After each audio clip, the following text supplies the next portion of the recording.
টুকু আর বুলু আবার একসাথে হাঁটছে। বুলু হঠাৎ বলল, টুকু, আমার মাথার ভেতর আজ খুব হইচই। টুকু বলল, কেন, মাথায় আবার কে ঢুকেছে?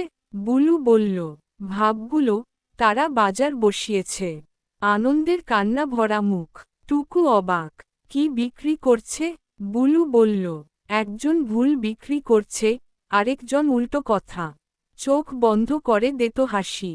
টুকু বলল, তুই তাহলে কি কিনেছিস? বুলু গর্ব করে বলল, আমি 2 কেজি বোকামি আর 1 কেজি হাসি কিনেছি। হেসে মাটিতে লুটোপুটি খাওয়া। টুকু বলল, হাসি ঠিক আছে, বোকামি কেন? বুলু বলল, না কিনলে তো মাথা খালি হয়ে যাবে। আনন্দের কান্না ভরা মুখ। টুকু মাথা নেড়ে বলল, তোর মাথা খালি না, ভরা, মজা দিয়ে। বুলু খুশি হয়ে বলল, তাই তো, আমার মাথায় গ্রামের সবচেয়ে বড় বাজার। খোলা মুখে চোখে হাসির সাথে মুখে হাসি। দুজনেই হেসে হেসে হাঁটতে লাগল।